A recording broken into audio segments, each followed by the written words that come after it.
après-midi et bonne nuit. Bienvenue à cet épisode d'une bonne raison de boire. Épisode du... Là, tu comprends, je sais pas la date encore. Là, en fait, la semaine passée, j'avais dit le 22. Et là, ça va être le 22. Je suis désolé, je m'étais trompé. Donc, épisode du 22 mars. J'espère que vous allez bien. Moi, ça va très bien. Là, on se lance dans un quatuor d'épisodes qui m'excite bien gros. Je suis principalement bien énervé pour la finale, le 4e épisode qui s'en vient. On va parler en fait des bières belges. Donc, blonde belge, double belge, triple belge et quadruple belge. C'est ce qui s'en vient pour les 4 prochains épisodes. Et aujourd'hui, on va parler des blondes belges. Voilà. Donc, on commence ça en force. On commence avec la blonde belge de Mélile que je vais ouvrir et commenter tout à l'heure. J'ai bien hâte. Je l'ai déjà bu. Mais ça fait assez longtemps et j'ai bien hâte de regoûter ce produit-là qui, à ma mémoire, était très bon. Avant de commencer, l'épisode est une présentation de Rire à sa fin. Rire à sa fin, on a fait une refonte complète du site internet www.rireasafin.com. Le logo a été refait, tout a été refait, OK? Tout a été refait. Donc, va voir ça. Ça reste la même chose. Le même deal gagnant, finalement. La même formule incroyable de dégustation de bière et de saucisses avec de l'humour. Ça reste ça.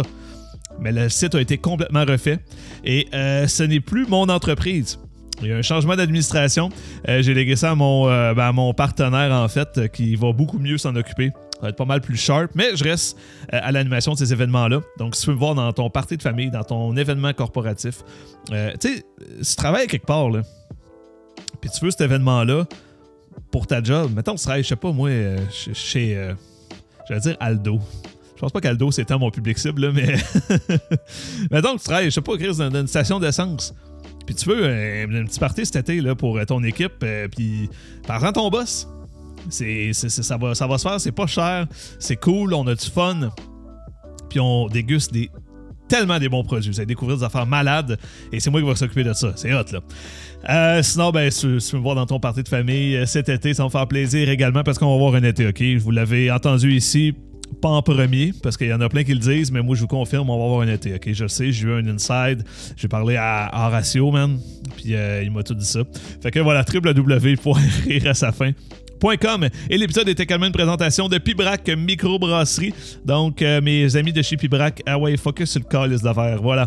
Donc, Pibrac Microbrasserie, mes amis de Jonquière, qui se spécialisent d'ailleurs en bière belge, sont excellents, mais font de tous les styles et sont très bons. Allez les encourager si vous voyez ça dans votre détaillant spécialisé.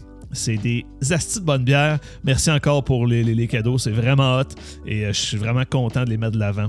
Pour ces épisodes-là, c'est pas mal dans mes brasseries préférées, sinon ma préférée. Fait que je suis vendu, mais soyez là comme moi et goûtez leurs produits, ils sont écœurants. Bon, fait que ça fait le tour d'épisode, merci, bonsoir. C'est pas vrai. Non, ben voilà. Les Belges. Les Belges qui ont un nom, ma foi, très fort hein, dans le monde brassicole.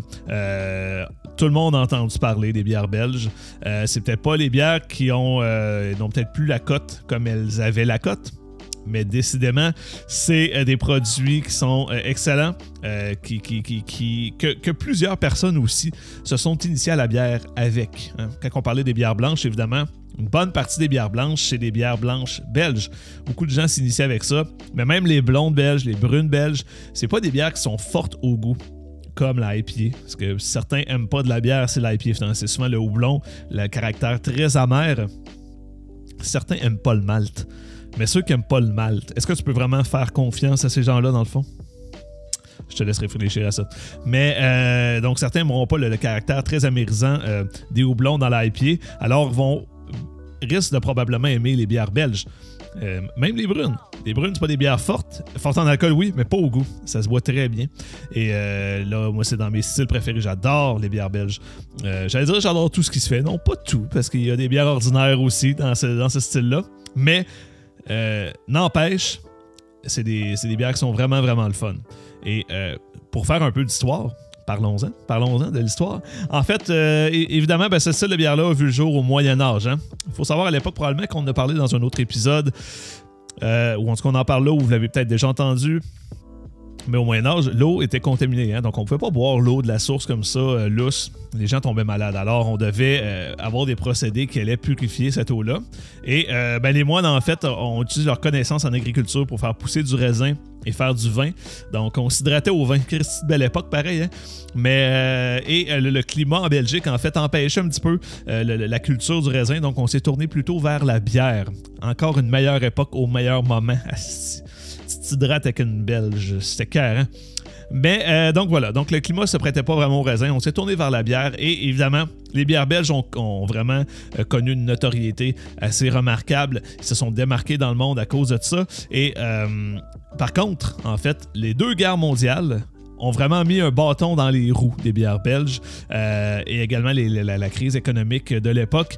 Si bien qu'en 1946, seulement le quart des brasseries belges ont survécu à tous ces événements-là. Le quart.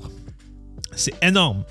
C'est comme s'il y avait un événement X, mettons une pandémie, là, et que le 3/4, littéralement, des brasseries au Québec fermaient leurs portes. Il y aura encore du choix, mais ça serait beaucoup plus limité soudainement, n'est-ce pas?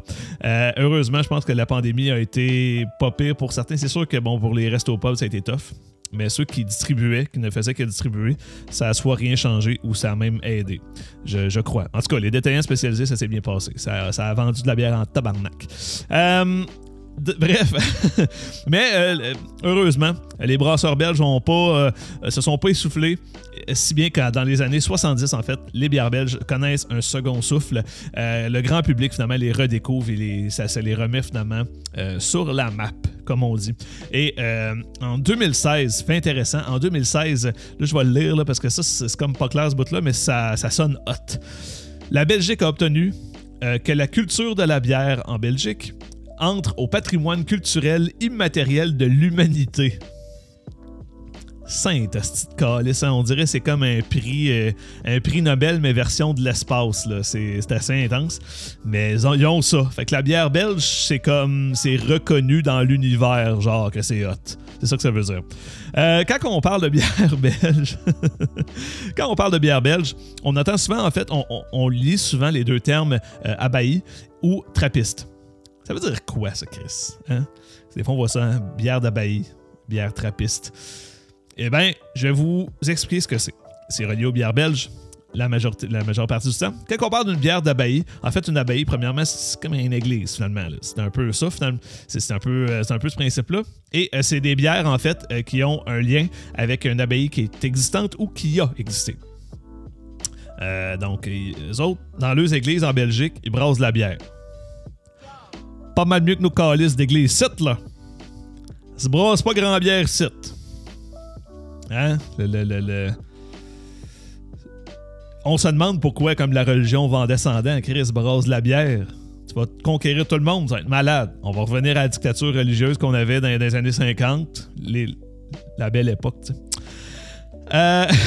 Dictature, c'est un peu intense comme mot, mais quand même. Donc voilà.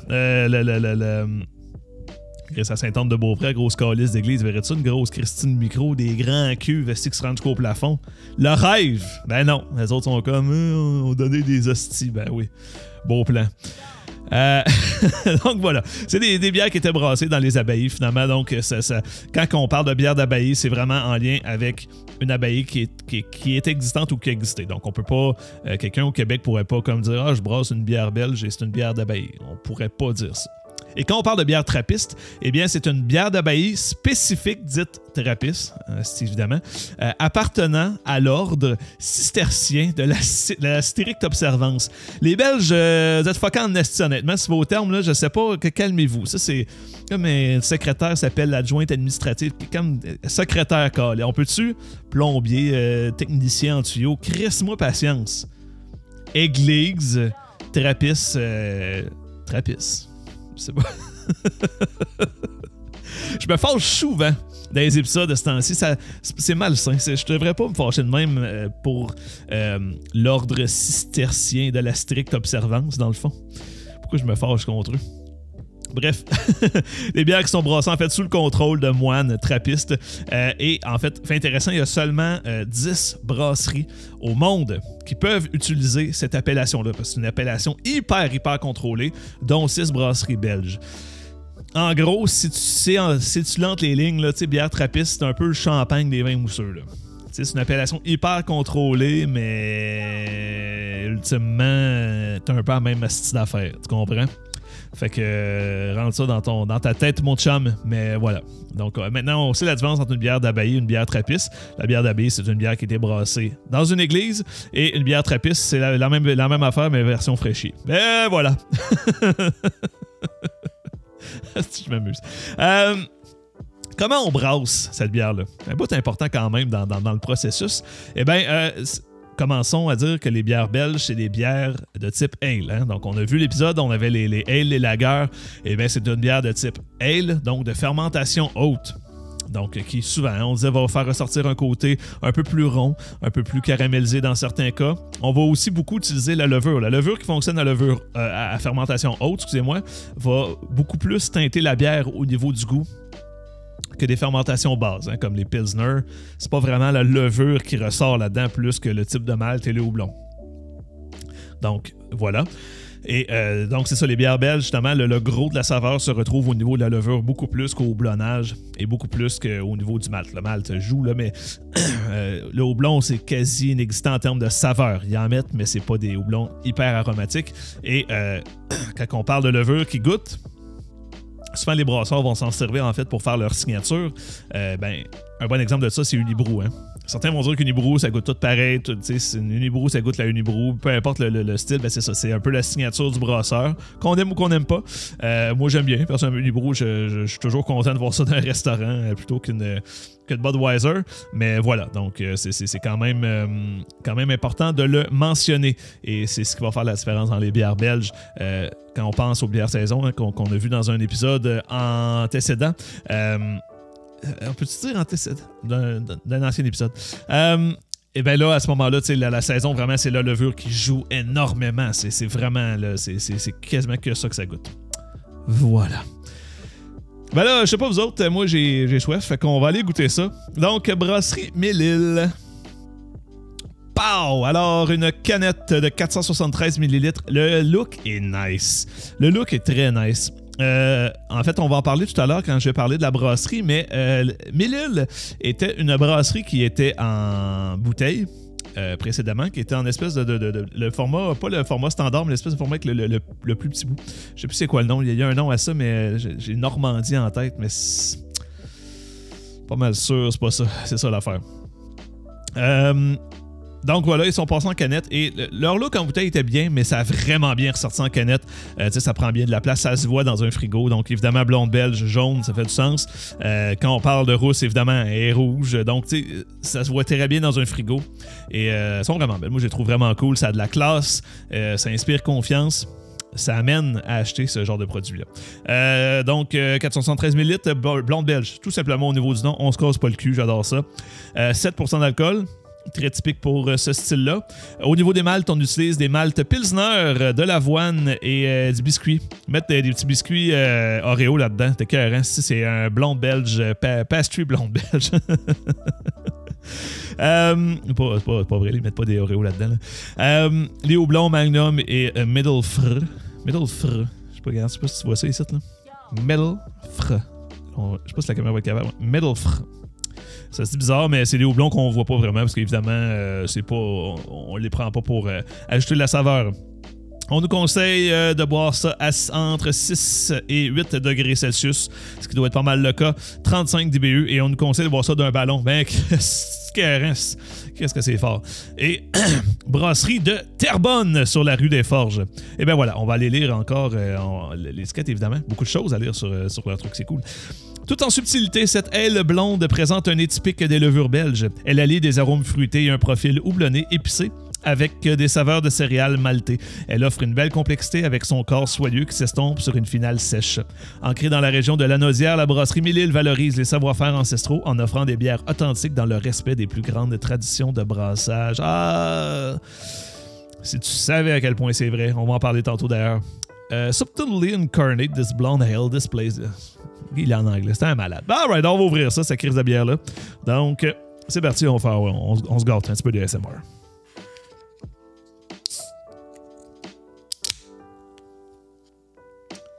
Et voilà.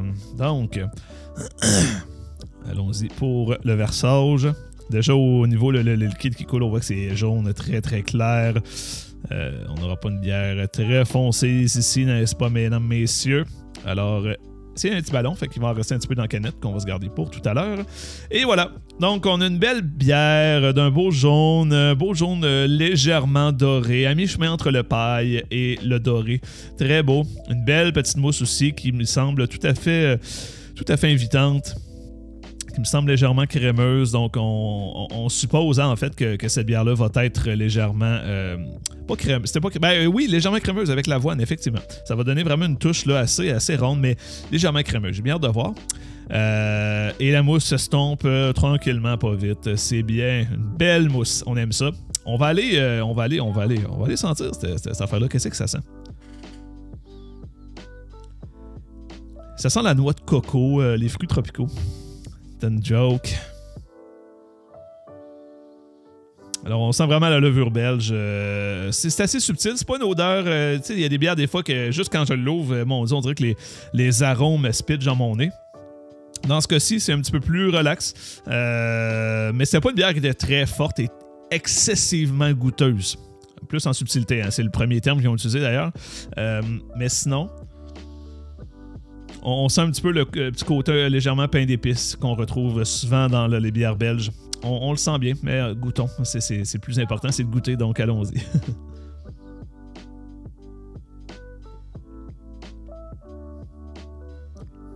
Ah oui. C'est bon, c'est 7% d'alcool.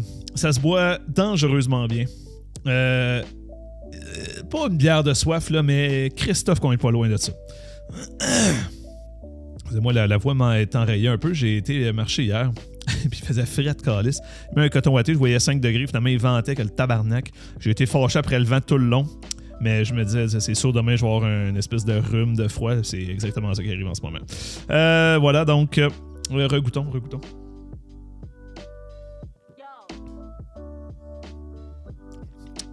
Et évidemment, une attaque légèrement fruitée.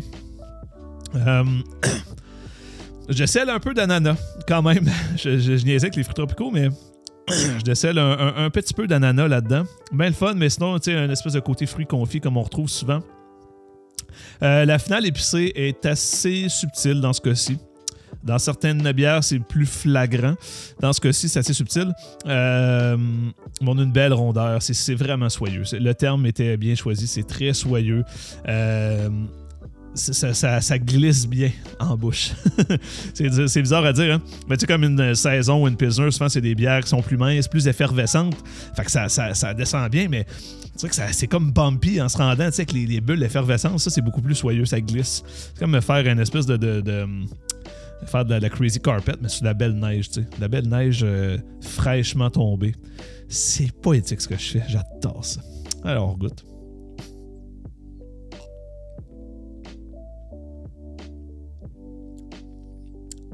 J'adore la texture. J'adore la texture. Elle a même un petit côté légèrement floral. Assez subtil de ce côté-là, mais quand n'empêche, c'est digne de mention, c'est le fun. Beau produit. Fichu beau produit. C'est un produit que c'est comme dans mes souvenirs. C'est très bon. C'est ce que c'est.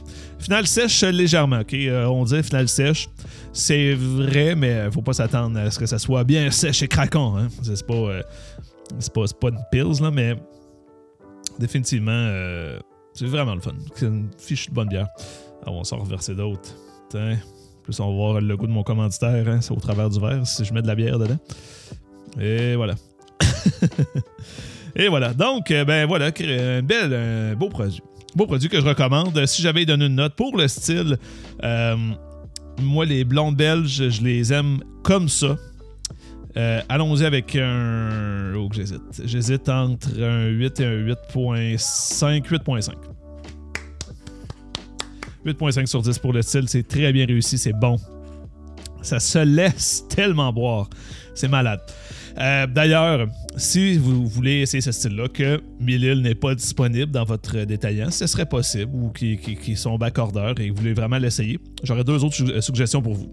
Soit la Flacatoune de la microbrasserie Charlevoix, excusez-moi, qui est évidemment probablement la bière la plus populaire dans le style. Je ne les ai pas choisis pour la blonde belge, parce que d'un, je voulais parler de 1000 îles, c'est une brasserie que j'aime beaucoup, mais de deux, on va l'avoir en fait au double belge, donc ça va être la Dominus Vobiscum double de microbrasserie Charlevoix. On va les voir très bientôt, parce que les autres aussi, c'est pas mal dans les experts au Québec en termes de bière de type belge.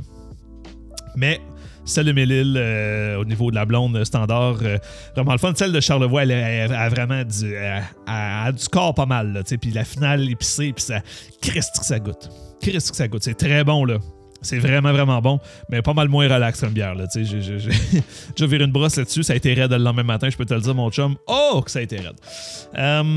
Sinon, j'étais dans Charlevoix. Ça fait du sens, sinon j'aurais bu d'autres bières quand même. Je colle pas vraiment sur une bière dans une soirée normalement. Sinon, comme on avait parlé dans la caisse de l'avant, si c'était pogné l'épisode, la triple d'automne de Ciboire. Ils disent triple belge, là, mais c'est une blonde belge. 7,5%. Ça a à peu près cette rondeur-là. Au niveau des saveurs aussi, ça a un peu cette légèreté, ce fluffiness-là. Pas une triple belge, là. Arrêtez de me niaiser, là. Mais où ça n'a pas sorti comme il voulait, mais bref, ça reste une estifie de bonne bière. C'est pour ça que je la conseille, mais beaucoup plus dans les blondes belges. Mais si t'as pas essayé ça, ou t'as pas pris l'épisode, va essayer ça, ou va écouter l'épisode, ou fais les deux dans le fond. Yes sir. Voilà, donc, 1000 îles, parlons-en de 1000 îles, parce que là, le temps avance, ma foi du bon Dieu.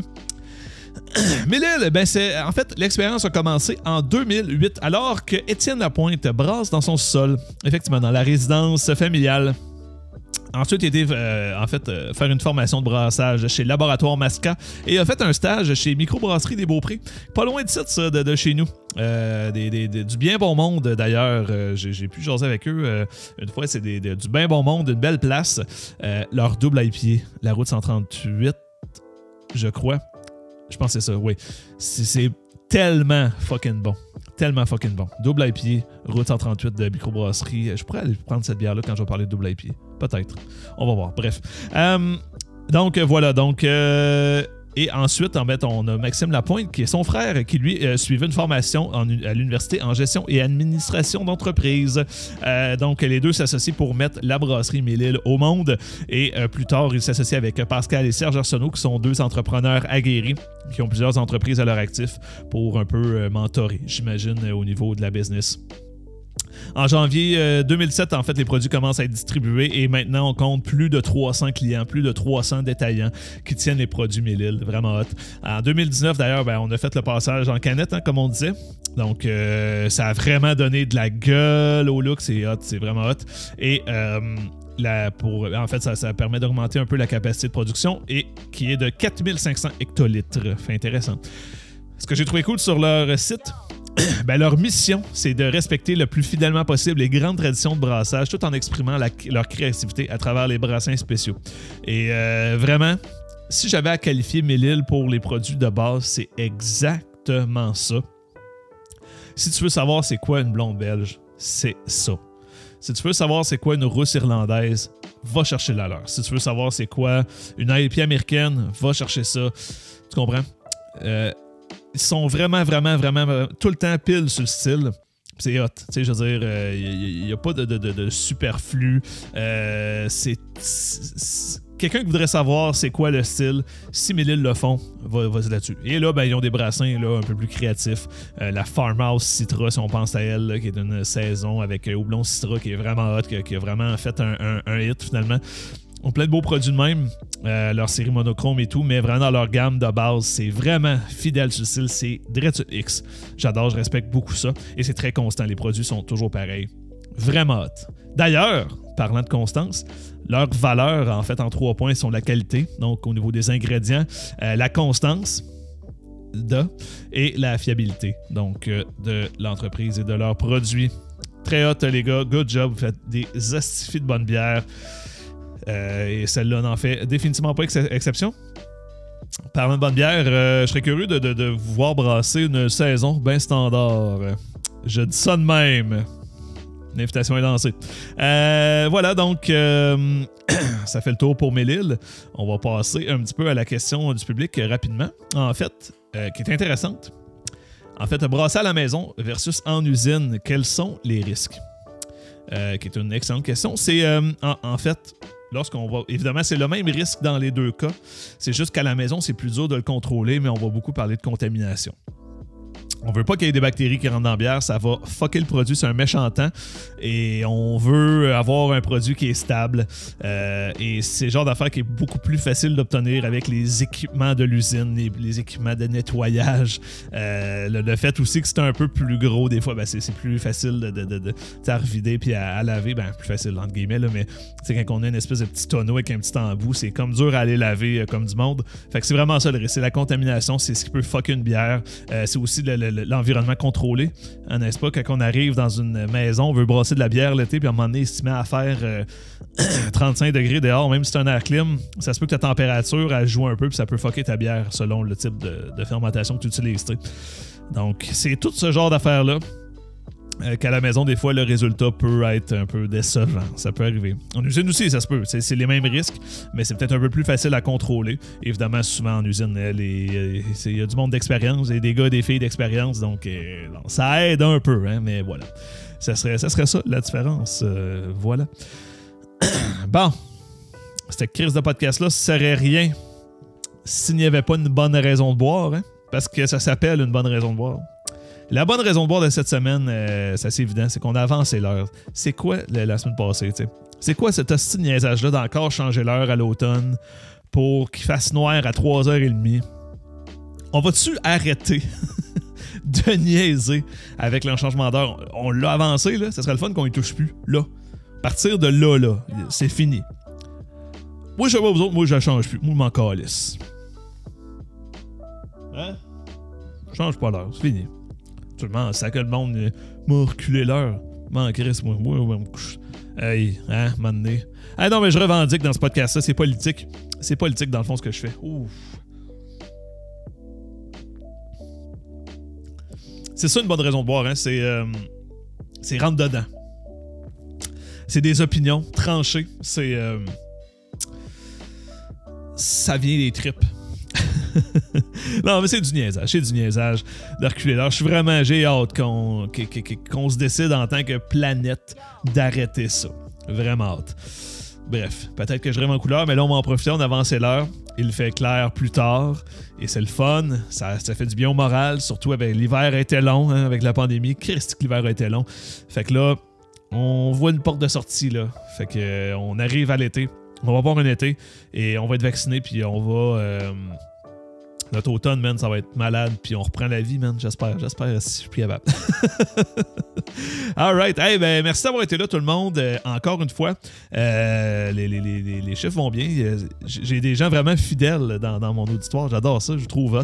Merci d'écouter, merci d'être à l'écoute depuis le début. C'est hot. Et puis, ben écoutez... Rire à sa fin, allez voir ça. Puis si vous trouvez des bières de microbrasserie puis braque, allez acheter ça. Sinon, vous pouvez aller liker mes pages juste là. Donc, Jean-Philippe Guy Humoriste sur Facebook et jpg.jpg sur Instagram. Ça va me faire un grand plaisir. Tu peux m'écrire pour jaser de bière, ça va me faire plaisir aussi. Si tu as des questions, n'hésite pas, on va passer ça à l'émission. Si c'est pertinent, là. Ne me pose pas des astuces de niaiseries, là. Et puis, on se dit à la semaine prochaine où on va parler des doubles belges avec la Dominus Vobiscum double de Micro Charlevoix. Merci beaucoup. Ciao, là.